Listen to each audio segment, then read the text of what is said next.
하나님께서 오늘 저희들에게 들려주시는 말씀의 중심 구절은 에스겔 33장 11절입니다. 에스겔 33장 11절입니다.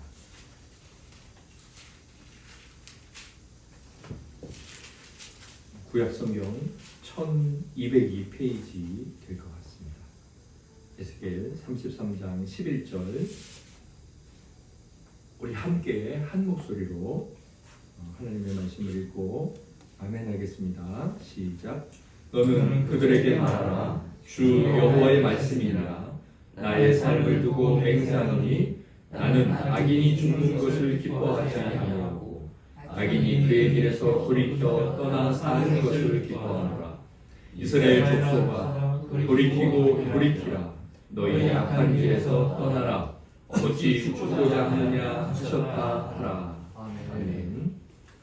우리 함께 은혜를 소망하며 기도드리겠습니다.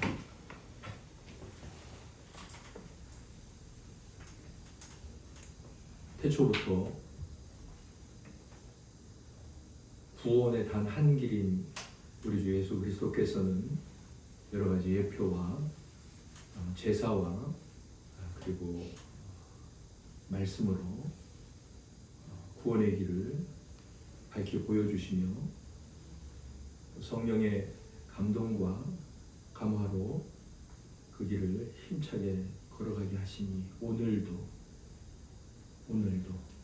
어제나 오늘이나 영원토록 변함없는 그런 구원의 생명으로 저희들에게 역사하시니 주여 저희들이 모든 것을 다 팔아 보화를 사는 것처럼 저희들의 모든 것을 다하여서 행여나 빼앗길까 행여나 잠시 기쁘다 시들까 행여나 뿌리가 없을까 잘 참고 인내함으로 당신께서 뿌리어 주신 씨앗을 성령의 은혜로 잘 열매 맺게 하여 주시옵소서.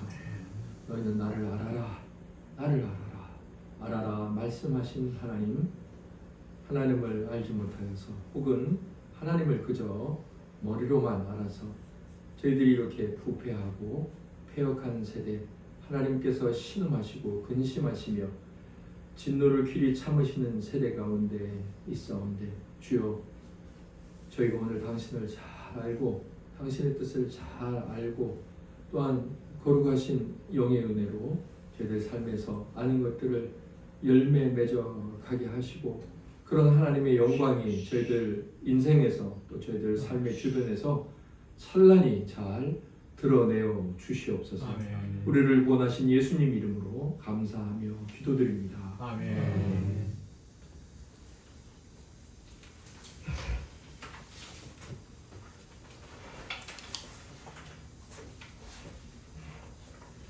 하이델베르크 카테키즘 웨스트민스터 신앙 고백서 11문 하이델베르크 카테키즘 하이델베르크 요리문답 11문을 할 차례가 되었습니다. 저희가 1문에서부터 10문까지 올해 첫 주에부터 했는데 11문까지 왔습니다. 먼저 11문의 질문은 이렇습니다. 제가 질문을 읽고 형제 자매님들께서 답을 읽도록 하시겠습니다. 우리 진규 성도님 앞의자가 좀 거기는 많이 길죠. 허리가 아플 것 같은데 뭐 누나 곁이나 아니면 장성도님 곁이나 조금 와서 앉아도 돼요. 제가 질문을 읽도록 하겠습니다. 그러나 하나님은 자비로우신 분이 아니십니까? 답은 물론 하나님은 자비로우신 분이지만 그는 또한 공의로우신 분입니다. 그러므로 하나님의 지극히 높으신 위엄을 벗어서 업무하는 죄를 극형으로 즉 몸과 영혼을 영원히 벌하는 것으로 다스릴 것을 내 공의가 요구하시니라. 아멘. 그래서 제가 제목을 갑자기 생각이 안 나는데 그 책 청교도 교리 관련한 그 책 제가 이제 그 부분에서 요것을 좀 발췌했어요. 그래서 제 개인적인 독창적인 제목은 아닙니다. 하나님의 자비와 공의는 우리의 이해 속에서만 다를 뿐이다. 네. 이런 제목으로 11문 첫 시간 다음 주에 둘째 시간 할 것 같은데 첫 시간 하도록 하겠습니다. 하나님께서는 어떤 신이십니까? 어떤 신이시냐면 생명을 주시기를 기뻐하시고 축복하기를 기뻐하시고 불쌍히 여기시고 그런 신이십니다. 그래서 아무런 조건 없이 인간들에게 가장 복된 자리를 마련해 주셨죠. 그리고 죄를 지어서 당신을 반역한 그들에게 여전히 그들이 뭘 해서가 아니라 하나님이라는 신 당신 스스로 찾아오셔서 다시금 복을 주시려고 하시고 당신께서 주셨던 것을 회복하겠다라고 말씀하시는 신이시니까 하나님에 대해서는 우리가 그냥 우리에게 좋은 것만 주시려는 그렇게 말고는 도저히 어떻게 표현할 수 있을까? 물론 이 표현 자체도 그분을 설명하기에는 너무 부족하지만요. 성경은 그것을 말하고 있고 그것은 뭐 이제 우리가 복음이라고도 말할 수 있고 은혜라고도 말할 수 있고 구원이라고도 말할 수 있고 생명이라고도 말할 수 있는데 아무튼 그런 모든 것들에 관해 이 교리로 성경의 중요한 내용들을 뽑아놓은 것이 교리고 신앙 고백서고 혹은 요리고 그 중에 하나가 하델베르크 요리문답이죠. 그래서 하델베르크 요리문답은 하나님께서 우리에게 주시는 참된 위로, 살아서도 위로가 되고 죽어서도 위로가 되는 그 놀라운 참된 위로가 무엇이냐를 말씀하기 시작해서 그것을 어떻게 얻을 수 있느냐 그걸 알아가기 시작하죠. 세 가지를 알아야 되는데 첫째는 우리가 참 비참하다는 것, 그리고 두 번째는 그 비참에서 어떻게 구원을 받는가, 세 번째는 그 구원에 대해서 우리가 하나님께 얼마나 감사해야 하는가. 네, 그 성경에 있는 중요한 구원의 교리, 하나님이 우리에게 주시고자 하시는 좋은 것들에 관한 핵심 내용들을 살펴가고 있는데 저희가 이제 첫 번째 질문을 하고 있죠. 우리가 얼마나 비참한가? 내가 뭐가 비참하지 이렇게 건강하고 잘 살고 있는데 사실은 그렇지 않죠. 언제 어느 때 아파질지도 모르고 그리고 내가 그렇게 잘 아무런 비참함이 없이 살아간다고 하더라도 언제 어느 때 우리에게 어떤 삶이 생길지 모릅니다. 어디 뉴스를 봤는데 너무나 당황스럽기도 했어요. 그 기사가 사실인지는 모르겠지만 해병대 병장 이제 곧 있으면 저녁 아닙니까? 그런데 사고가 나서 죽었다고 머리에 이마에 관통상을 입은 것 같은데 그래서 뭐 누가 또 후임이 불만이 있어가지고 사고를 저질렀나 봤는데 그게 아니더라고요. 제가 참 이게 인생이 무엇일까 이런 생각을 했는데 운전병이었는지 아니면 자기가 조수석에 탔는지 모르겠지만 자기 총에 문을 닫으면서 격발이 된 거예요. 어떻게 격발이 됐는지 모르겠어요. 왜냐면 방아쇠 밑에는 그 안전 그게 있거든요. 그게 어떻게 격발이 됐는지 모르겠어요. 그래서 스스로 그렇게 선택을 한 건지 모르겠지만 야 어떻게 이런 일이 있을 수 있을까? 인생이라는 것이 도대체 무엇일까? 만일 사고라면 그런 생각이 들었고 사고가 아니라면 너무나 안타깝다 이런 생각이 들었습니다. 우리가요 잘 먹고 잘 살고 아무런 일이 없이 하루하루를 살았어요. 그러면 나는 전혀 비참하지 않다 그렇게 생각이 들지 않는 세상에 있다고요. 왜 세상이 그러느냐? 그것은 인간의 비참함 때문이다. 하나님이 만들었는데 왜 인간이 이렇게 비참하지? 하나님이 우리를 만드신 것 아니야? 그런 내용을 쭉 살펴봤습니다. 그러고 나서 드디어 이제 지난주 신문을 했는데 그 신문에서 어떤 내용이었냐면 신문이 이거죠. 밑에 한번 각주 1번을 보시겠습니까? 질문이 이거였어요. 하나님께서는 그런 불순종과 배도를 벌하지 않은 채로 그냥 두시겠습니까? 그래서 비참함의 원인들을 쭉 알아갔더니 우리 시조가 낙원에서 불순종하고 타락하는 것이다. 그래서 우리의 본성이 부패하여져서 죄악 가운데 잉태되고 출생한다. 그거였습니다. 그러면 하나님은 그걸 가능한 놔두시겠냐? 그랬더니 뭐라고 되어 있습니까? 답을 한번 우리 다 읽어볼까요? 글씨가 좀 작긴 하지만 결코 그렇지 않습니다. 하나님은 우리의 원죄와 자범죄에 대해 심히 진노하시며 그리하여 그가 친히 누구든지 율법책에 기록된 대로 모든 일을 항상 행하지 아니하는 자는 저주 아래에 있는 자라고 선언하신 대로 이 땅에서 그리고 영원토록 의로운 심판으로 그들을 벌하실 것입니다. 아멘. 우리가 태어나면서부터 죄가 있다는 것, 그리고 태어난 이후에 죄 가운데 살 수밖에 없다는 것이 비참한데, 사실은 이제 그 자체도 비참하지만 그것이 주는 이제 이면이라고 말했잖아요. 죄악의 이면에는 뭐가 있다 그러느냐? 형벌이 있다 그랬습니다. 그게 이제 우리 비참함인 거죠. 죄와 이 죄가 가져오는 고통들. 그래서 하나님은 가만두지 않으신다는 거예요. 그게 이제 시몬이었습니다. 그랬는데 11문으로 넘어온 거잖아요. 11문의 질문이 뭐예요? 아니, 하나님 자비로운 분 아닙니까? 그게 질문이잖아요. 죄로 인해 비참한 거 알겠어. 아니, 죄의 이면에는 형벌이 있다는 거 비참한 거 알겠어. 그런데 지난주 뭐였어요? 하나님은 아주 공평하게, 정확하게, 그리고 극도로 분명하게, 확실하게 우리를 형벌하신다. 죄가 있으니까. 그렇게 끝나지 않았습니까? 그랬더니 이제 질문은 하나님 자비로우신 분 아니냐? 어떻게 우리를 형벌할 수 있냐? 그러지 않을지라. 그렇게 질문하는 내용이 11문이고, 그래서 11문에서는 바로 이 하나님의 진노하심으로 말미암는 인간의 이제 진노들, 인간의 고통들에 대해서, 환난에 대해서 다루어집니다. 그래서 11문에는 저와 여러분들이 당하는 환난이 무엇인지, 환난의 종류는 어떻게 되는지, 환난을 당할 때 우리는 어떤 소망을 가질 수 있는지, 또 무엇을 기대해야 하는지를 말씀을 통해서 깨닫게 됩니다.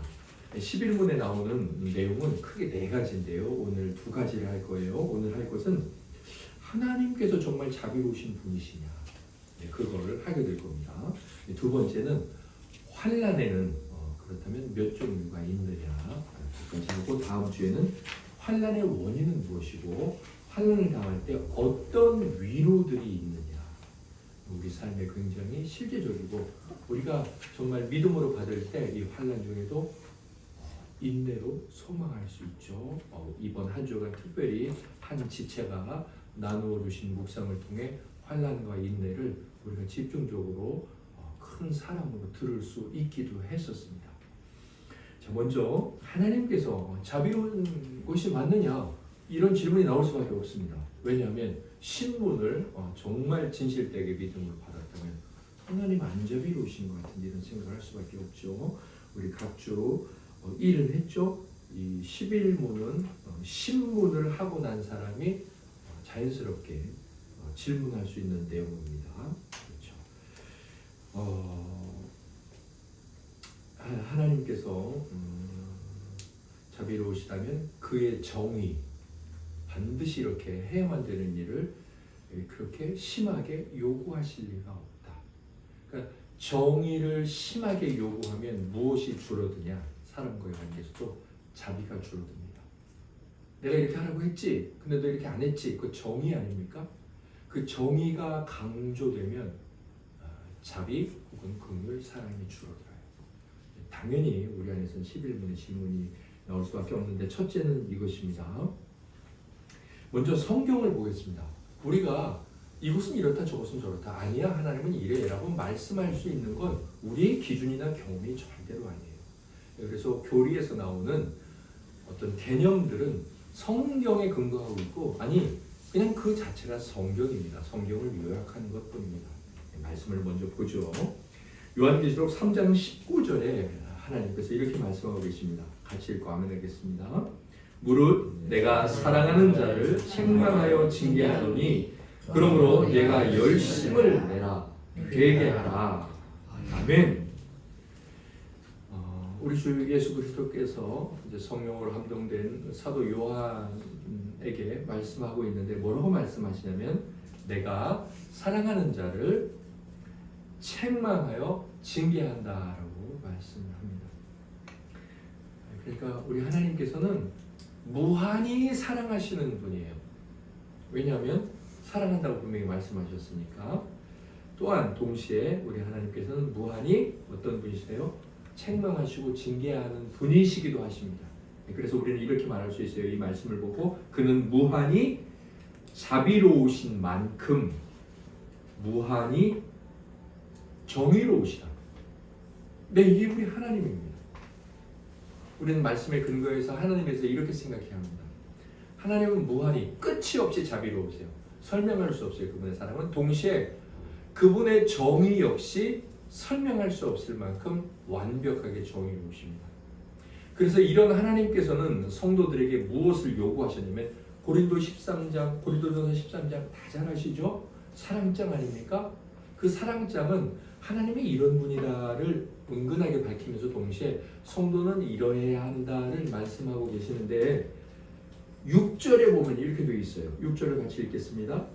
우리를 기뻐하지 아니하며 진리와 함께 기뻐하고. 아멘. 불의를 기뻐하지 않는다는 건 뭘까요?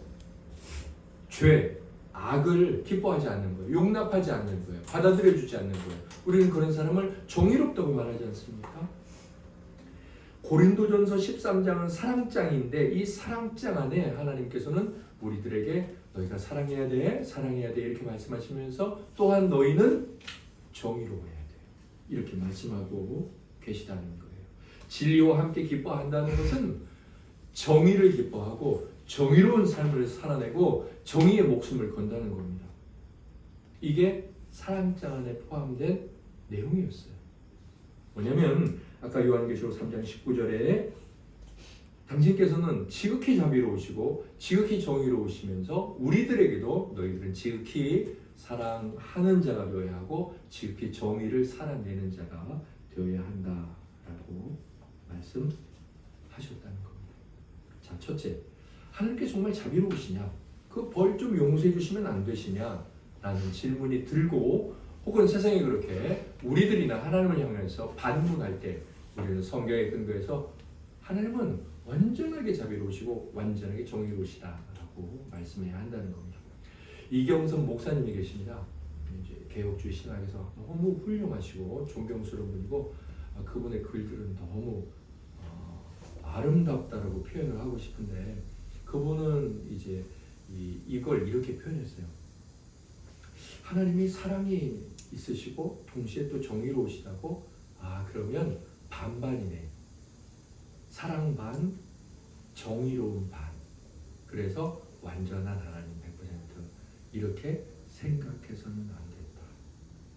어떻게 생각해야 되냐면 하나님은 사랑으로도 100, 하나님은 정의로움으로도 100. 그러니까 하나님이라는 이 모든 분 안에 그 속성이 있잖아요. 그 모든 것이 다 100씩 있는 거예요. 그리고 그것이 동시에 함께 유기적으로 동시에 발현이 되는 거예요. 동시에 발현이 되지 않으면 어떤 땐 사랑하고 어떤 때는 화를 내시는 분이거든요. 그 동시에 발현이 되는 거예요. 우리는 그게 가능해요? 가능하지 않아요. 그리고 가능하기 위해서 힘쓰죠.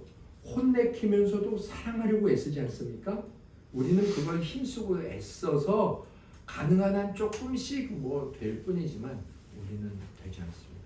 하나님은 됩니다. 아무튼 하나님은 자비로움에 대한 반문에서 우리가 성경에 근거해 그렇게 말할 수 있고요. 자, 그 다음에 이 무한히 정의롭다는 것 이것을 좀 강조해서 살펴볼 필요가 있어요. 왜냐하면 지금 하나님이 자비로우신 건 맞냐? 이 질문에 이 정의로운 것에 대해서 잘 이해하지 못하기 때문에 이런 질문을 하기 때문인 거죠. 그래서 무한히 정의롭다는 것에 대해 조금 더 생각을 해보겠습니다. 갈라디아서 3장 10절을 같이 읽고 아멘하도록 하겠습니다. 시작. 무릇 율법 행위에 속한 자들은 저주 아래에 있나니 기록된 바 누구든지 율법책에 기록된 대로 모든 일을 항상 행하지 아니하는 자는 저주 아래에 있는 자라 하였습니다. 아멘. 이것은 이제 갈라디아 교회에 예수 그리스도를 믿고 구원을 얻는 건데 아니야 율법을 지켜야 돼, 할례도 해내야 돼, 이 모세오경 지켜야 돼 이렇게 주장하는 일들이 갑자기 생기기 시작하는 거예요. 그것을 말하는 겁니다. 율법 아래에 있다는 것은 하나님의 계명들을 잘 지켜야지 구원받아라고 생각하는 자들이라는 거예요. 자, 그들은 어떻게 될까요? 그들은 저주 아래에 있는 거예요. 왜? 율법은 우리는 율법을 지킬 수 없기 때문에 완전하게 그것을 말하고 있는 건데, 자, 이것을 통해서 알 수 있는 게 뭐냐? 우리가 지난주에 했던 신문을 알 수 있는데 무한히 정의로우시다는 것은 어떤 의미냐? 죄는 지극히 높으신 위험을 거슬러 저질러진 것이잖아요. 지난주 우리가 이것을 이렇게 표현했죠. 죄란 무엇이냐? 하나님을 반역한 것이다. 그러므로 죄에 대해서는 하나님이 무엇을 요구하실까요? 극심한 형벌을 요구하시죠. 극심한 형벌. 이거 지난주 신문의 내용입니다. 그러니까 무한히 정의로우시다는 그 의미가 바로 지난주 신문이라는 거예요. 자, 그러면 극심한 형벌 뭘까요? 밑에 다시 한번 말씀드리지만 몸과 영혼 모두에 대한 영원한 형벌. 이게 이제 극심한 형벌이에요. 몸도 영혼도 영원. 그게 이제 극심한 형벌입니다. 자, 이 극심한 형벌로 벌을 받는 게 무한한 정의로움입니다. 자, 세 번째 야고보서 2장 말씀을 보겠습니다. 같이 10절과 11절 말씀을 함께 읽고 아멘하겠습니다. 시작. 누구든지 온 율법을 지키다가 그 하나를 범하면 모두 범한 자가 되나니 간음하지 말라 하신 이가 또한 살인하지 말라 하셨은즉 내가 비록 간음하지 아니하여도 살인하면 율법을 범한 자가 되느니라. 아멘. 네, 뭐 말씀 그대로입니다. 나는 간음하지 않았어. 나는 하나님 앞에 간음죄로 벌받지 않을 거야. 근데 살인은 했어요. 그러면 그 사람은 똑같다는 거예요. 지난주 제가 말씀드렸지만 10계명 중에 우리가 당연히 살인은 안 하지 않습니까? 그런데 부모분병죄 5계명에 대해서는 너무 많이 해왔고 또 언제 또 할지 모르는 그런 연약함이 있습니다. 그러면 우리는 뭐 살인하지 않았으니까 하나님 앞에 그래도 떳떳하냐? 아니라는 거예요. 율법을 지켜서 하나님 앞에 구원을 받고자 한다면, 율법을 가지고 하나님 앞에 당당한 모습으로 서고자 한다면 그 사람은 부모의 말씀을 순종하지 않았다면 살인죄와 똑같은 하나님 앞에서는 자라는 겁니다. 죄인이라는 거죠. 이 말씀을 볼 때 무한히 정의로운 분 하나님께서, 그래서 아주 지극한 형벌을 내릴 수밖에 없는 분이라는 건 어떤 의미냐면, 세 번째, 무한히 정의로우시다는 것은 범죄와 그 형벌이 서로 균형이 맞도록 벌할 것을 요구하신다는 것입니다. 균형이 맞도록. 이건 무슨 말일까요? 밑에 각줄 한번 보십시오. 자, 범죄는 뭘까요? 하나님의 위엄을 거스르는 거잖아요. 그래서 어떻게 될까요? 범죄는 모두가 다 큰 거예요. 그게 균형이에요. 나는 살인죄, 나는 부모 불순종죄, 뭐 이거 균형을 맞추려면 나는 쉬운 벌, 쟤는 큰 벌. 그게 균형이 아니라 죄는 모두 다 하나님을 대적하는 것이어서 모두가 다 크다. 이게 균형이에요. 그래서 어떻게 합니까? 모두가 크니까 거기에 걸맞도록 형벌을 받아 마땅한 거예요. 이게 지극한 정의입니다. 무한한 정의로움이에요. 자, 네 번째, 하나님께서 자비로우신 것이 맞는가와 관련해서 우리들이 생각해 볼 것이 있는데요. 오늘 예레미야 33장 11절이죠. 오늘 중심 본문입니다.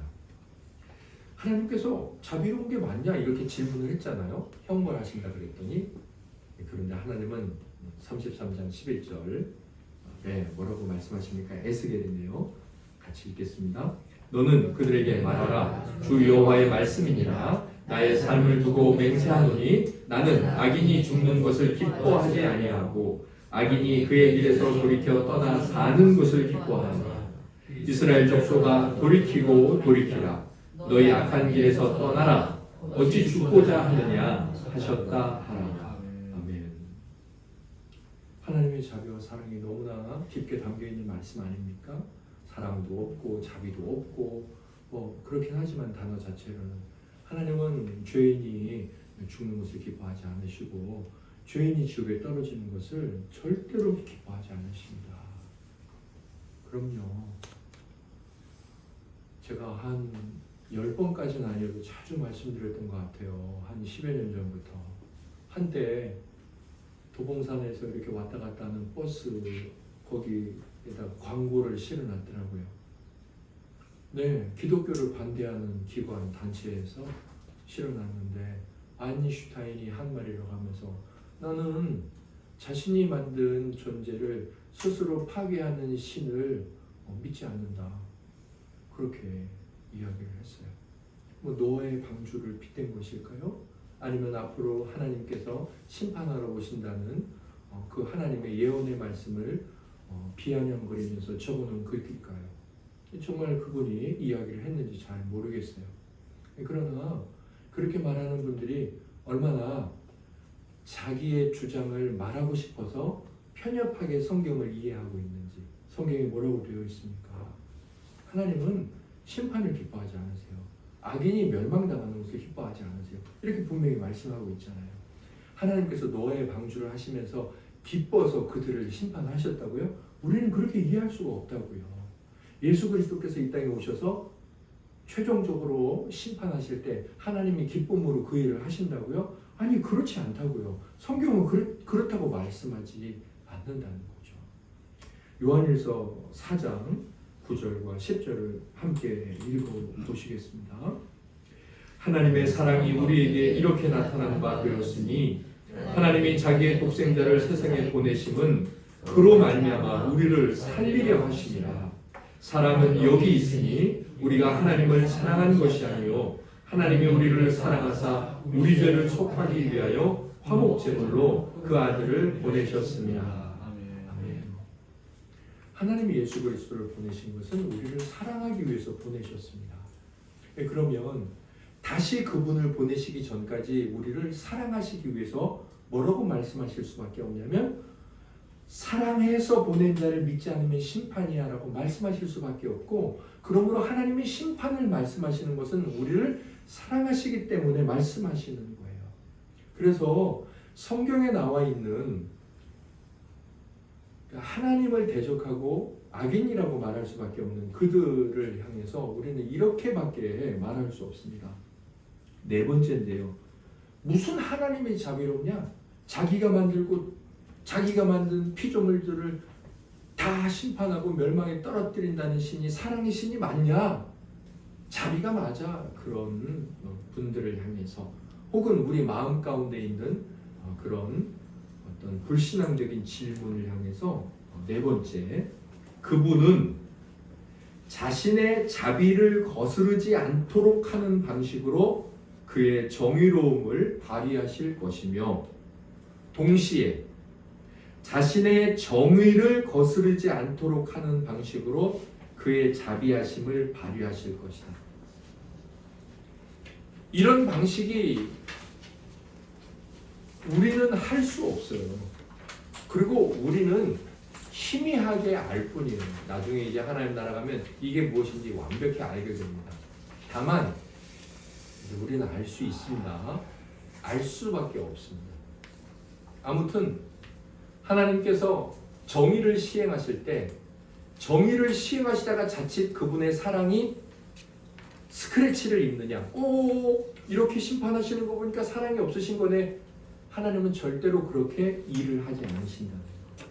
하나님이 막 사랑하시면서 저렇게 사랑하면은 저거 반칙인데, 저거 뭔가 문제 있어, 정의롭지 못한데, 하나님은 그렇게 사랑을 시행하지 않으신다는 거예요. 너무나 많은 성경 구절이 있는데 이런 하나님의 일의 방식을 말씀하고 있는 구절이, 제가 그냥 하이델베르크 요리문답의 정리를 잘 해놔서 하이델베르크 요리문답을 써놨는데, 우리 형제 자매님들께서 너무나 은혜로운 고백이거든요. 그리고 이건 뭐 성경에 있는 것 그대로 아닙니까? 자, 우리 같이 읽어보시겠습니다. 시작. 하나님께서는 어떤 법에 매이거나 또는 우리 편에서 제시하는 공로에 근거하지 않고 오직 그의 자비하심으로 말미암아 그의 아들을 주사 우리를 대신하여 그에게 형벌을 주셨다. 하나님께서는 우리가 땅에 마땅한 형벌을 그의 아들에게 감당시킴으로써 죄를 심판으로 벌하시면서도 우리를 용서하시고 우리를 향한 당신의 자비와 긍휼을 보여주신 것이다. 할렐루야. 이제 저희들에게 있는 하나님의 어떤 지극한 형벌을 받아 마땅하죠. 그리고 이제 하나님에 대해서 원망할 수 없어요. 아니 사랑 아니에요 당신은? 근데 이 하나님의 무한한 정의 앞에서 말하면 안 된다고요. 하나님은 무한히 정의로우실 수밖에 없잖아요. 나는 봐주고 쟤는 안 봐주고 그럴 수 없잖아요. 그래서 하나님은 정의를 시행하며 자비가 손해되지 않고 또 자비를 시행하며 정의가 어떤 스크래치가 나지 않는 방식을 해야 되는데 어떻게 하셨습니까? 당신의 아들 독생자 예수 그리스도에게 저의 모든 제가 하나님 앞에 지극한 받아야 될 형벌을 그분에게 다 대신 받았어요. 그래서 제가 받아야 형벌 대신 다 받았으니 제가 받을 필요 없습니다.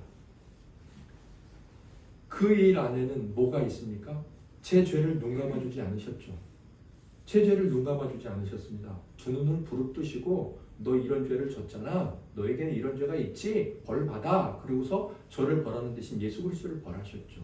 하나님의 정의가 실현이 되었죠.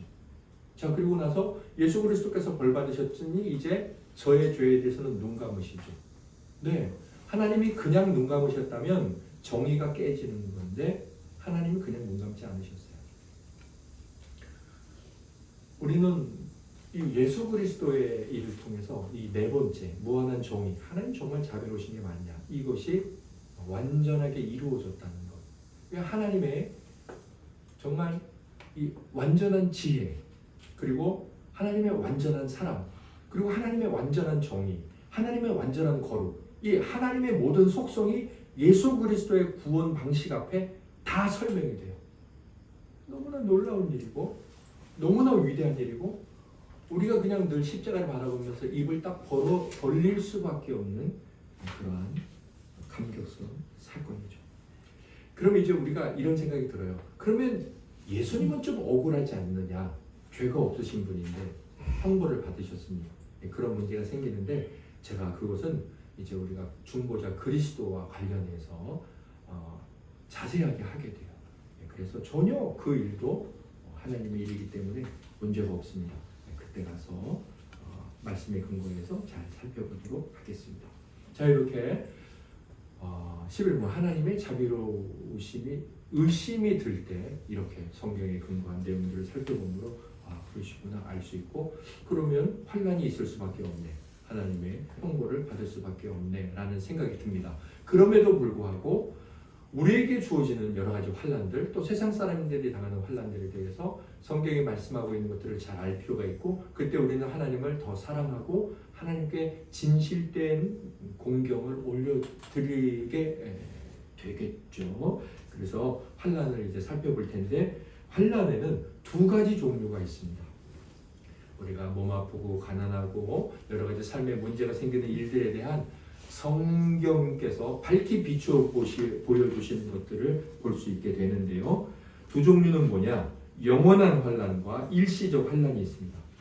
성도님들께서 보시면 동그라미 1, 영원한 환난, 일시적 환난. 자, 영원한 환난부터 살펴보겠습니다. 마태복음 10장 28절입니다. 우리 같이 우리 주님께서 뭐라고 말씀하셨는지 읽고 아멘 하겠습니다. 몸은 죽여도 영혼은 능히 죽이지 못하는 자들을 두려워하지 말고 오직 몸과 영혼을 능히 지옥에 멸하실 수 있는 일을 두려워하라. 아멘. 여러분, 예수 그리스도께서는 역사 속에 실제 인물이라는 걸 당연히 믿으시죠? 이건 뭐 교회 안 다니는 사람도 다 믿어요. AD, BC 이거 다 예수님 기준으로 하는 것 아닙니까? 예. 그러면 예수님께서 말씀하신 것도 믿어야죠. 아니, 예수님은 존재는 믿으면서 그분이 말씀하신 건 안 믿는다. 이거는 굉장한 이성의 기능에 불일치입니다. 그럼 무슨 얘기예요? 차라리 예수를 안 믿든지. 그러면 성경에 있는 거 믿어야죠. 성경은 예수님 뭐라고 말씀하십니까? 영혼뿐 아니라 몸도 벌 받는데요. 뭐라고 되어 있습니까? 오직 몸과 영혼을 지옥에 멸하실 수. 지옥에 우리 영혼만 가나요? 아니, 몸이 가요. 당연히 뭐가 전제된 말씀이에요? 부활이 전제된 말씀이죠. 사람이 죽으면 몸은 썩잖아요. 그런데 어떻게 몸이 지옥까지 이미 썩어버렸는데 주님이 뭐까지 말씀하셨을까요? 부활도 말씀하셨잖아요. 그럼 부활 믿어야죠. 예수 그리스도를 믿으면. 아무튼 이 말씀을 통해서 환난이라는 것, 영원한 환난과 관련해서 알 수 있는 첫 번째 뭐냐?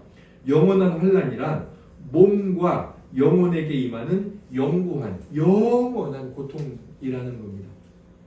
자, 죽으면 끝이지? 뭐 내 몸 썩어 없어지니까 이렇게 말하는 것 맞아요, 틀려요? 틀려요, 틀립니다. 역사 속에 실제했던 그분께서 성경에 분명히 말씀하셨습니다. 우리는 반드시 부활하게 되고 바로 우리 몸 어떻습니까? 가시로 찌르면 아프죠. 사모님 아침에 다리미질 하다가 제 셔츠 다리다가 뜨거운 김이 딱 떨어졌는데 아침에 뭐 얼음찜질하고 화장약 바르시고 하셨습니다. 얼마나 아픕니까? 지옥은 어떤 곳이에요? 불연못이죠. 불로 된 연못. 그곳에 우리 영혼이 아니고요. 우리 몸이 지금 내 몸은 아니죠. 영혼이 죽지 않는 그 몸이 들어가서 그대로 고통당한다는 거예요. 예수께서 말씀하셨습니다. 자, 그게 영원한 환난 첫 번째입니다. 두 번째 영원한 환난은 뭘까요? 갑주 5번을 보시면 영혼은 죄를 범하는 장본인이고요. 또 우리 몸이 있죠. 몸은 영혼의 도구로서 범죄에 가담합니다. 자, 그래서 두 번째 우리가 영원한 환난과 관련해서 이렇게 생각할 수 있습니다. 영원한 환난으로 몸과 영혼 모두에게 영구한 고통이 임하는 까닭은, 첫 번째 까닭은 영혼은 죄의 원천이고 몸은 영혼의 지시대로 시행하기 때문이다. 네, 그러니까 조종한 것, 조종당한 것 모두 다 벌 받아야 되죠. 네, 주범, 종범 다 벌 받는 것처럼. 그렇게 우리의 영혼이 범죄의 시작이라면 몸은 그 도구로서 사용되어 있기 때문에 반드시 몸도 벌 받아야 된다는 거예요. 네, 그런 범죄의 필연성을 생각해도 우리 몸은 부활할 수밖에 없겠다 싶습니다. 자, 세 번째. 영원한 환난과 관련해 우리가 또 생각해야 될 것은 마태복음 25장 41절에 나오는데 같이 우리 주님의 말씀을 읽고 아멘 하겠습니다. 또 왼편에 있는 자들에게 이르시되 저주를 받은 자들아 나를 떠나 마귀와 그 사자들을 위하여 예비된 영원한 불에 들어가라. 아멘. 자, 영원한 환난이란 이겁니다. 마귀들과 금생에서 하나님께 회심하지 않는 악인들이 당할 최종적인 몫입니다. 그게 영원한 환난입니다. 자, 우리가 일단 이 씨를 통해서 확실히 알 것은 뭐예요? 예수 그리스도를 믿는 저와 여러분들은 이 환난은 우리에게 해당되지 않는다는 겁니다. 이것은 마귀와 그다음에 악인들. 악인은 누구라고요? 죄 많이 짓고 뭐 거짓말 많이 하고 뭐 이런 사람이라기보다는 하나님께 이 땅에 살아있는 동안 회심하지 않는 자들입니다. 그들의 최종적인 몫이에요. 그들의 인생의 결과입니다. 마지막 아니네요. 네 번째 영원한 환난과 관련해서 이사야 66장 24절 말씀 그리고 마가복음 9장 43절 말씀인데 같은 의미의 내용입니다. 구약과 신약에 함께 읽고 아멘 하겠습니다. 그들이 나가서 내게 패역한 자들의 시체들을 볼 것이라. 그 벌레가 죽지 아니하며 그 불이 꺼지지 아니하여 모든 혈육에게 가증함이 되리라. 만일 내 손이 너를 범죄하게 하거든 찍어버리라. 장애인으로 영생에 들어가는 것이 두 손을 가지고 지옥 곧 꺼지지 않는 불에 들어가는 것보다 나으니라. 아멘.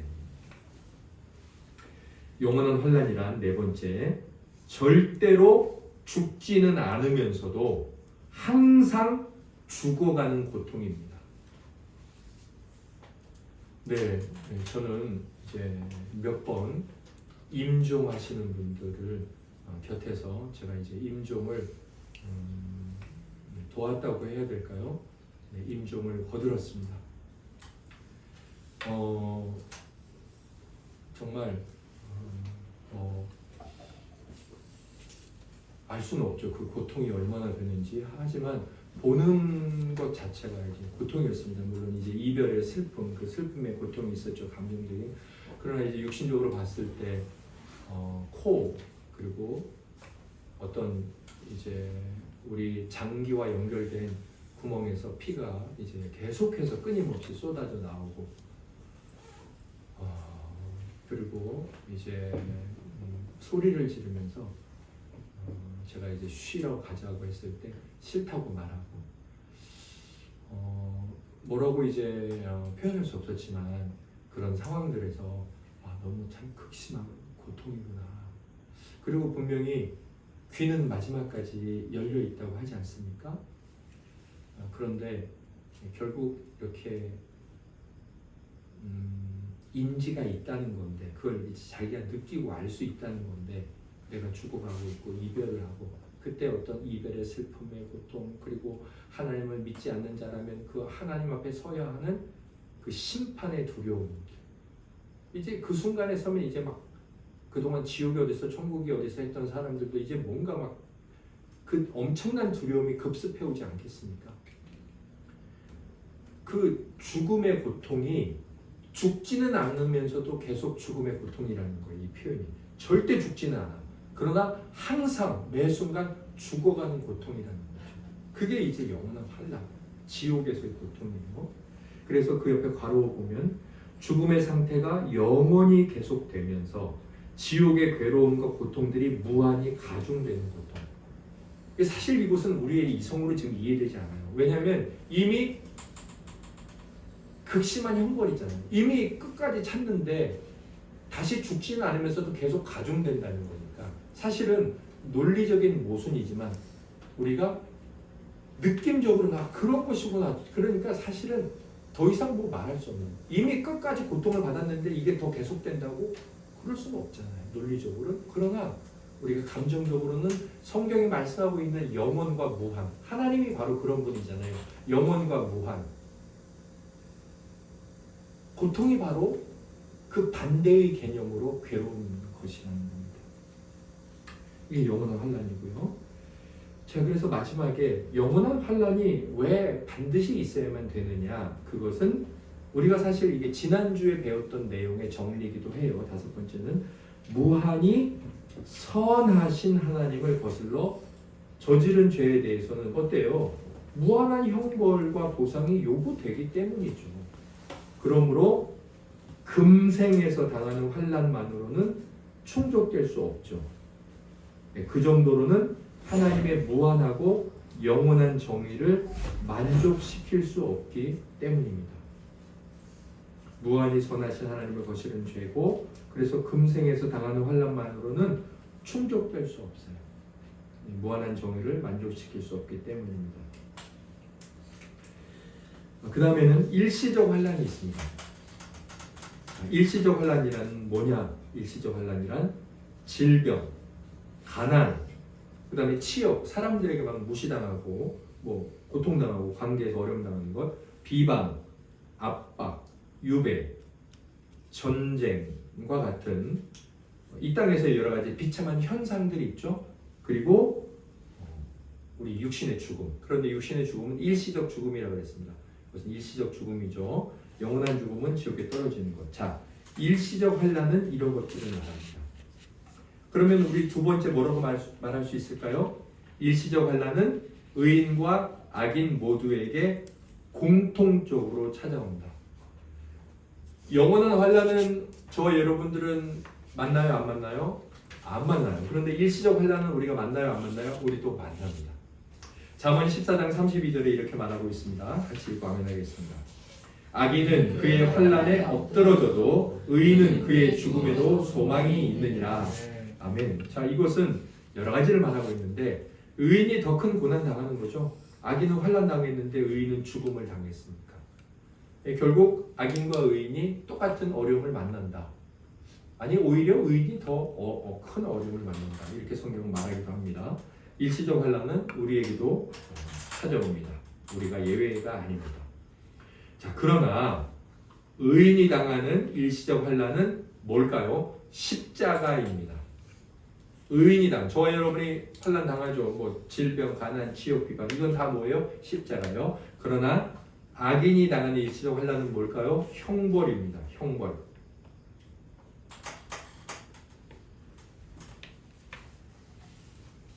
자, 그래서 의인이 당하는 환난을 먼저 악인이 당하는 환난을 살펴보죠. 악인이 당하는 환난을 형벌이라고 그랬는데, 그래서 이 형벌에는 단계가 있는데 1단계는 이 땅에서 금생에서 당하는 것입니다. 뭐 그들이 하나님을 대적하고 반역하고 살아가면서 뭐 잘못하고 죄를 저지르면 하나님이 그들을 벌하시죠. 그게 1단계예요. 자, 그래서 그들이 벌받으면 어떤 결과들이 있다 그랬나요? 양심이 괴롭다 그랬죠. 지난주에 한 내용을 보면. 그래서 양심이 괴롭다는 걸 이렇게 표현했습니다.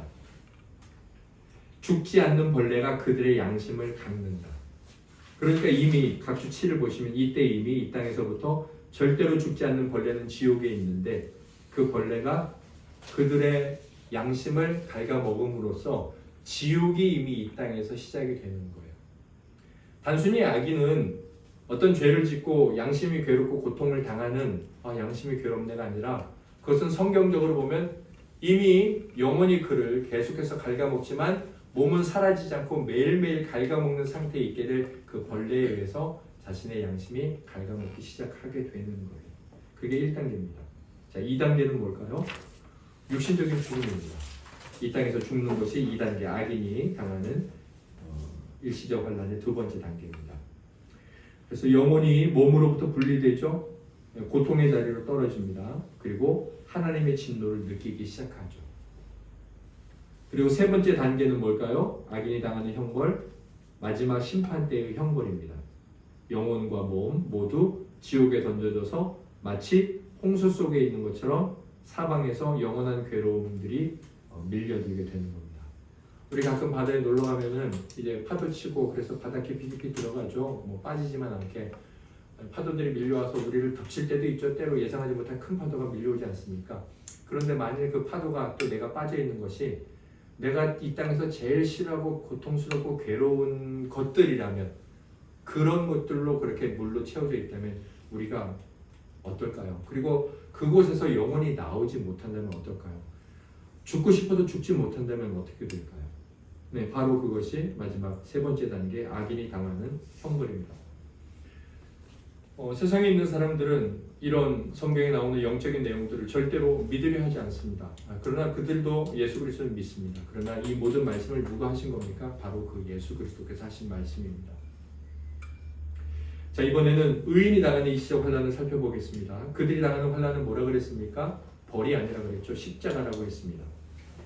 이곳에는 네 가지 종류가 있고 네 가지 종류는 각각 목적이 다릅니다. 자, 의인이 왜 일시적 환난을 당할까요? 우리가 하나님은 왜 우리에게 일시적 환난을 당하게 하실까요? 첫째, 징계 때문입니다. 징계로 생기는 거예요. 우리가 왜 병들고 가난해지고 비방을 받고 욕을 먹고 압박을 당하는 일이 생기느냐? 우리 가정이 징계 때문이에요. 징계는 뭘까요? 그들의 죄로 인해 부과하는 환난입니다. 그러니까 뭔가 우리가 죄진 게 있는 거예요. 그래서 하나님께서는 우리들을 어떻게 하시는 거예요? 징계하시는 거예요. 하지만 그것은 징계이지 벌이 아니라는 거예요. 하나님 우리에게 너 벌 받아 그러지 않습니다. 징계는 뭐예요? 그 밑에 이렇게 적으시면 되죠. 아버지의 사랑이 담긴 징계로서 이를 통해 경건한 자들이 자기들의 순결하지 못함과 특정한 죄들과 타락의 모습들에 대해 교훈을 받고 자극을 받아 회개하게 되면 그리하여 다시 거룩함과 의의 길로 돌아서게 되는 것이다. 네, 우리는 그래서 이 땅을 살아가면서 우리가 지은 죄 때문에 병들 수 있습니다. 어떤 가난은 우리가 지은 죄 때문에 가난해지는 겁니다. 돈이 갑자기 꼬이고 관계가 어려워지는 건 우리가 다 이해하고 알 수 없지만 죄 때문에 그렇습니다. 그때 우리가 어떤 생각을 해야 합니까? 첫 번째, 하나님이 나를 사랑하신다. 두 번째, 내가 회개하기 원하신다. 그리고 돌이켜서 거룩하고 의롭게 살아가기 원하신다. 그런 사람에게만 그 질병이 벌이 아니라 십자가입니다. 십자가가 우리에게 자랑스러운 건 무엇 때문이죠? 우리가 사랑하는 예수님께서 지으셨던 것이기 때문입니다. 자, 그래서 사무엘하 16장 10절에서부터 11절까지 보면 다윗도 하나님 앞에 징계를 받았습니다. 우리 함께 읽겠습니다.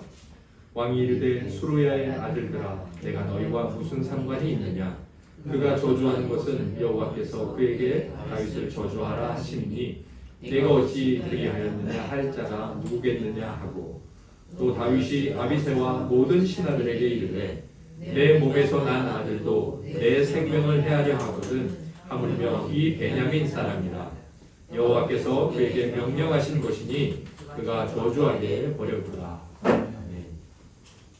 아들이 구테타를 일으켰습니다. 아들이 아버지를 죽이겠다고 반역을 일으켰어요. 그리고 도망가는 신세가 되었습니다. 임금이. 사람들이 이 임금에게 먼지를 던지면서 저주하고 비난했습니다. 그때 다윗이 한 말이에요. 내 죄 때문에 하나님께서 이렇게 하시는 것이 아닌지 어떻게 알겠느냐.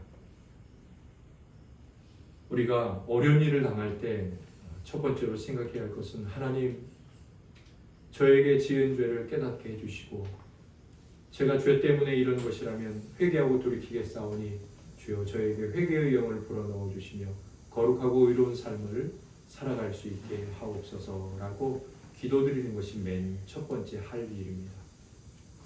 자, 그런데 우리가 이 땅에서 당하는 질병, 가난, 여러 가지 문제들은 이 징계 때문만은 아닙니다. 또 한 가지가 있습니다. 그것은 두 번째, 인내의 증거와 믿음과 소망을 위한 시험들로서의 환난입니다. 그러니까 하나님이 우리를 시험하시는 겁니다. 우리가 인내할 수 있는지, 또 믿음을 정말 굳건하게 가지고 있는지, 소망이 확실한지 하나님이 우리를 시험하시고 점검하시는 거죠. 시험은 나쁜 일이 아니라 점검하는 거죠. 성적이 나와서 나쁘지 사실은 내가 이 부분을 못하네, 이 부분은 잘하네, 그걸 알아서 못하는 부분을 잘하게 되어 전부 다 잘하게 되는 것, 그게 시험의 목적 아닙니까? 사실은 우리를 도와주는 거죠. 마찬가지로 하나님께서도 우리에게 약점, 정 목사가 어디가 약하더라, 정 목사는 이게 약해, 그걸 알게 해주기 위해서 하나님께서 저에게 시험들로서 환난을 주신다는 겁니다. 욥기 5장 11절을 보겠습니다. 함께 읽겠습니다. 보라, 인내하는 자를 우리가 복되다 하나니 너희가 욥의 인내를 들었고 주께서 주신 결과를 보았거니와 주는 가장 자비하시고 긍휼히 여기시는 이시니라. 아멘. 제가 오늘 성경을 두 군데를 잘못 썼는데 이거는 야고보서입니다. 야고보서 5장 11절이네요. 그래서 믿음, 소망, 인내들의 덕목들이 성도들에게서 강화되고, 믿음이 없는 사람이 있을 수 있잖아요. 근데 그걸 평상시에는 깨닫지 못해요. 그래서 하나님 여기서 어떻게 하시죠? 어려운 일을 생기게 만드는 거예요. 그래서 우리들에게 이런 것들을 강화시키고, 그리고 확증되도록, 정말 믿음을 확실하게 믿어야 되겠구나, 이렇게 확증되도록 하며, 확증 또한 그들의 연약함이 그들에게와 다른 이들에게 드러나게 하기 위한 것입니다. 네. 우리가 어떤 형제 자매들의 시험을 당하고 환난을 당하고 어려운 모습을 보면서 어떤 생각을 해야 합니까? 하나님께서 저 지체의 믿음을 키워가게 하시려고 하시는구나. 목사가, 집사가 저 사람이 저것밖에 안 되는 사람이었어? 아이고 안 되겠네. 그게 아니라는 거죠. 뭐예요? 목사가, 집사가 저 사람이 저렇게 믿음이 연약하기도 하고 부족하기도 하고 환난을 만나니까 아무것도 아니고 참 안 됐네. 사랑으로 품어주고 격려해주고 도와야 되겠다. 그게 교회의 모습이라는 거예요. 하나님께서 우리를 낮추세요. 낮추십니다. 그게 우리에게 유익하니까. 그래서 환난을 허락하십니다. 네, 이런 우리를 유익하게 하시려는 인내와 증거와 믿음과 소망을 위한 시험들, 이런 일 때문에 하나님께서는 의인들에게도 일시적인 환난을 십자가로서 허락하십니다. 십자가를 진 지체를 어떻게 되겠습니까? 12 제자들처럼 다 버리고 도망가야 되겠습니까? 아니죠. 십자가를 지고 주님 앞에서 방황하기도 하고 어려워하기도 하고 신음하기도 하고 고통당하는 지체를 사랑하며 격려하고 우리가 배운 이 말씀으로서 위로하고 힘을 돋구어야 할 것입니다. 그리고 애통하며 본인은 하나님 앞에 겸손히 회개해야 되겠죠. 내가 아무것도 아니네. 내가 가진 믿음 정말 하나님 붙들지 않으면 아무것도 아니네. 그렇게 고백해야 합니다. 자, 이렇게 징계가 있고 시험들로서의 환난이 있고요. 세 번째, 일시적 환난을 경건한 자들도 당하는데 왜 당하느냐? 이것이 있습니다. 순교로서의 환난이 있습니다. 순교가 일반적인 상황에서 많지 않지만 그래도 살펴보겠습니다. 순교는 뭐냐면 성도들이 자신이 소유하고 있는 복음의 도리를 피를 흘림으로 확증하고 익히는 거예요. 우리가 성도라는 게 주변 사람들에게 언제 증명됩니까? 일반적으로 여러분들이 학교 식당에서 구내 식당에서 이렇게 식사하실 때 기도하면 그게 나는 네 눈에는 안 보이지만 내 안에는 복음이 있어. 그걸 보여주는 거죠. 순교는 똑같아요. 네 눈에는 안 보이지만 내 안에는 성령이 계시고 천국이 있어. 그걸 보여주는데 뭘로 보여주는 거예요? 손 모으고 기도하는 것으로 보여주는 게 아니라 내 목에서 피가 나오는 것으로 보여주는 거죠. 그걸 설교하는 거예요. 피로써 설교하는 거죠, 복음을. 자, 그래서 밑에 보세요. 그렇게 피를 흘림으로써 그것이 진리임을 선포하며 피를 흘리면서도 하나님을 부인하지 않고 죽어가는 것. 그래서 내 안에 그럴 만한 가치가 있어. 그게 진리야. 진리임을 선포하는 거예요. 묵묵하게. 그리고 그들의 가르침 속에서 다른 이들에게 약속한 위로를 그들 스스로 죽음 속에서 경험하는 것. 그동안 복음을 전하지 않았겠습니까? 예수 믿으면 좋아. 예수 믿으면 생명이야. 그걸 전했는데 전했던 걸 이제 스스로 자기가 경험하는 거죠. 죽으면서. 예수 믿으면 천국이야, 생명이야 그랬는데 죽으면서 믿었으니까 나는 죽지만 생명이야. 죽고자 하는 자는 살 거야. 그걸 얘기했는데 이제 자기가 경험하는 거잖아요. 순교자 스스로가 그걸 선포하는 거죠. 그리고 금생 후에 다른 생이 있으며 심판이 있다는 사실을 선포하는 거죠. 그냥 살려줘. 한 번만 살려줘. 예수 안 믿을게. 그러면 심판이 있다는 걸 사실은 선포하지 않죠. 근데 묵묵히 죽어가면 뭐예요? 이게 끝인 줄 알지. 그러나 이게 끝이 아니야. 그걸 말하지 않으면서 말하고 있는 거죠. 그래서 이 의인이 당하는 일시적 환난에는 순교가 있습니다. 사실 순교가 그런 피의 순교가 순교죠. 그러나 우리가 때때로 결혼 배우자를 얻을 때, 직장을 얻을 때 많은 돈을 포기하고 좋은 조건을 포기하고 이런 여러 가지 그리스도를 위해서 뭔가 희생은 아니에요. 주님은 생명을 주셨는데 우리가 월급 100만 원 덜 받는다고 그게 희생입니까? 부끄러운 일이죠. 그런 걸 희생이라고 말한다면. 희생은 아니고 뭔가 내가 조금 더 이 땅의 육신의 만족을 포기하는 것. 그걸 우리 입장에서 할 수 있는 선포요, 내 안에 있는 진리에 대한 고백이요, 내가 경험하는 것이요 라고 할 수 있다면 우리 수준에서 할 수 있는 것이 아닐까 싶기도 하고, 그리고 지금 나라적으로 교회가 또 목회자를 구속하고 구속의 사유가 합당하지 않은데 여러 일들을 당하고 있으나 저도 묵묵히 하나님 앞에 뭔가 말을 하고 싶지만 기도만 드려야 되겠다 일단 그렇게 생각하고 있습니다. 그래서 사실은 이 땅에서 순교가 있느냐 없느냐 그러는데 우리나라 같은 경우는 순교를 각오해야 될 나라죠. 왜? 휴전이잖아요. 전쟁 잠깐 쉬고 있는 거죠. 네, 북한에서 넘어오면 가장 먼저 사로잡히는 사람들 누굽니까? 여러분들이요. 하나님 믿는 사람들. 네, 그 다음에 공무원들, 땅 돈 가진 사람들이겠죠. 예, 예수 믿는 사람들. 네, 그러니까 사실 우리가 이 순교에 대한 성도의 일시적 환난을 되새기고 돌아보는 것은 유익이 있습니다. 마지막 이 거룩한 자의 일시적 환난이 있는데 이 마지막 것은 네 번째 아무에게도 해당이 안 되고 한 분에게만 해당이 됩니다. 어떤 환난이 있냐? 그리스도의 구속과 순종이라는 환난이 있습니다. 이것은 우리 죄에 대한 배상이죠. 그래서 이 환난은 밑에 각 줄을 보실까요? 십자가에 달린 것만 환난이 아니에요. 그리스도의 낮아지심이 다 환난입니다. 그래서 잉태되실 순간 하나님이 사람의 몸에 들어가는 것, 이미 그게 낮아지심이고 환난이에요. 그래서 십자가상에서 마지막 고뇌를 당하시기까지 그리스도의 낮아지심 전체가 여기에 이제 포함이 됩니다. 이제 이 일시적 환난, 이것은 오직 중보자 예수 그리스도께만 해당이 됩니다. 이 그리스도의 낮아지심과 관련해서도 나중에 뒤에 가면 함께 살펴보게 됩니다.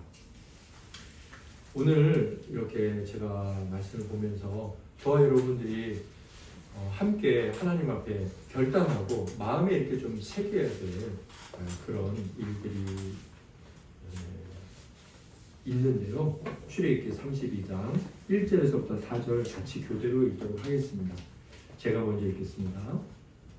백성이 모세가 산에서 내려오니 더딤을 보고 모여 백성이 아론에게 이르러 말하되 일어나라 우리를 위하여 우리를 인도할 신을 만들라. 이 모세 곧 우리를 애굽 땅에서 인도하여 낸 사람은 어찌 되었는지 알지 못함이니라. 그들을 이르되 너희와 내가 자기의 귀에서 금고리를 빼어 이리로 가져오라. 모든 백성이 그 귀에서 금고리를 빼어 아론에게로 가져가매 아론이 그들의 손에서 금고리를 받아 부어서 조각발로 새겨 소만지는 성을 만드니 그들이 말하되 이스라엘아 이는 너희를 애굽 땅에서 인도하여 낸 너희의 신이로다 하니라. 아멘. 오늘 이제 11문의 첫 시간을 하면서 우리가 신앙의 태도에서 주의할 것이 무엇일까 이렇게 기도드리는 마음으로 주님 앞에 엎드려 있을 때 이 금송아지 사건이 생각이 났습니다.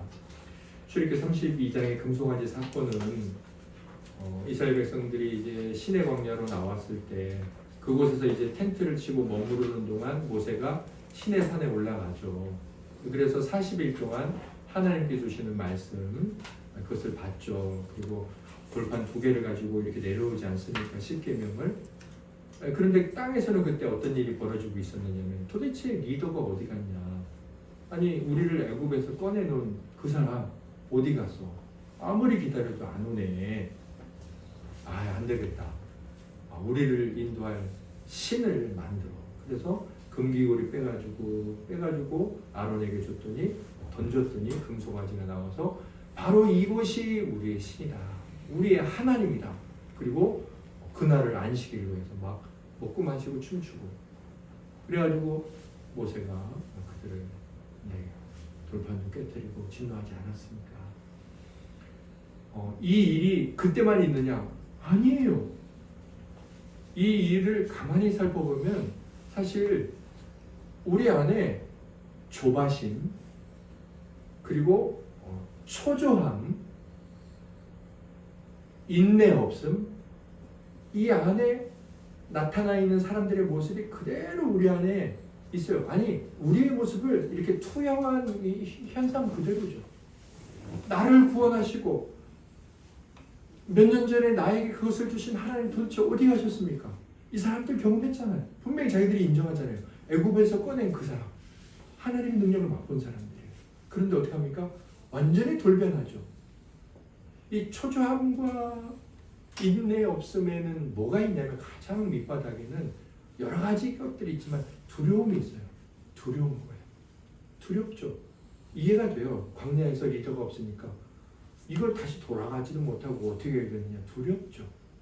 우리에게 두려움이라는 것이 참 어떤 이 근원처럼 자리 잡고 있으면서 초조하게 만들고 조바심 나게 만들고 그래서 지금 뭐 이거 안 하면 안 될 것 같고 내가 기도하기보다 먼저 뭘 해야 될 것 같고 기도해도 응답도 안 되니까 기도 여기서 그만둬야 될 것 같기도 하고 그게 우리의 삶에서 습관이 되기도 하고 근데 그렇게 해서 나온 결과가 뭐냐면 어느샌가 하나님이 바뀌어 있다는 거예요. 그러니까 우리가 만들어낸 하나님을 우리가 생각하면서 그 하나님을 하나님이라고 믿고 살아가는 거죠. 조바심이나 두려움보다 더 문제는 그 결과라는 거죠. 그들이 금송아지를 만들었고 이게 하나님이야 라고 말한 것처럼 우리도 뭔가 내가 만들어낸 하나님이 머릿속에 있어요. 그 하나님이 언제 드러나는지 아십니까? 우리의 기도와 때로는 우리의 묵상과 우리의 생활과 우리 이 세상의 삶의 방식에 드러납니다. 가장 많이 드러나는 건 묵상에서는 사실 성경을 근거해서 있기 때문에 잘 안 드러나는데 우리의 삶의 방식에 드러나요. 사실 삶의 방식은 자기가 믿는 믿음의 대상이 드러난 어떤 형태거든요. 그러니까 금송아지의 하나님이 내 삶의 방식에 드러나서 나 예수 믿는 자야. 근데 이제 그렇게 살아가고 있다는 거죠. 제가 이제 이번 주에 한 지체가 자기의 잘못을 사과하겠다고 저를 이제 오랜만에 찾아와서 진실되게 사과를 해서 저도 말씀에 근거해서 지난 일을 다 잊고 지난 일이 내 기억 속에 사라지고 아무것도 없었던 것처럼 당신을 사과를 받아주고 용서해 주겠다. 그렇게 이야기를 했습니다. 또 하나님을 믿고 사랑하고 가면서 저도 그렇지만 내 감정과 뜻을 억누르야만 할 때가 참 많이 있습니다. 그러면 내가 손해보는 것 같고 또 그렇게 하는 것 자체가 우리의 본성을 거스르기 때문에 힘들어요. 본성을 거스른다는 것은 우리의 본성이 죄로 기울어져 있기 때문에 저쪽 반대편에 있는 하나님의 뜻을 따르는 것 자체가 어렵다는 거죠. 중심에 서 있다면 그냥 쓰러지면 되는데 거꾸로 해서 기울어져 있으니까 다시 중심까지 오는 것도 힘들고 여기서 넘어가는 것도 힘든 거죠. 그게 우리 자신이라는 거예요. 그게 우리의 감정이나 내가 그것을 해내는 일에 너무나 큰 어려움이라는 거죠. 그래서 하나님께서 우리에게 그것을 해주시겠다고 약속하시고 할 수 있다고 말씀하시고 그것을 해내는 것이 성도라고 말씀하신다는 거죠. 그래서 내가 알고 있고 믿고 있는 하나님과 영 다른 하나님이 어느샌가 주일날마다 나를 만날 그 내가 진짜 나야 라고 성경을 통해 말씀하신다는 거죠. 우리가 이제 오늘 이렇게 하나님이 이런 분이구나. 하나님이 이런 분이에요. 정말 벌하시네. 나를 징계도 하시네. 그런데 징계가 여전히 사랑이라고 말씀하시네. 나를 시험하셔서 나 믿음 없음을 드러내시네. 저 사람 욕할 게 아니네. 지금 사랑해야 될 순간이네. 이런 하나님의 말씀을 잘 들을 때 어느샌가 우리 가운데서 금송아지가 치워지고 모세가 만난 그 하나님 우리 가운데 딱 경험되어지면서 우리 삶에서 그 영광의 위치 비출 겁니다. 우리 하나님께서 말씀하신 그 하나님과 하나님의 뜻을 계속 잘 알아가면서 알아가게 된 그 말씀 가운데 잘 서 있는 은혜의 길을 예수님 이름으로 소망합니다. 우리가 다 일어나셔서 우리 존귀하신 하나님께 찬송과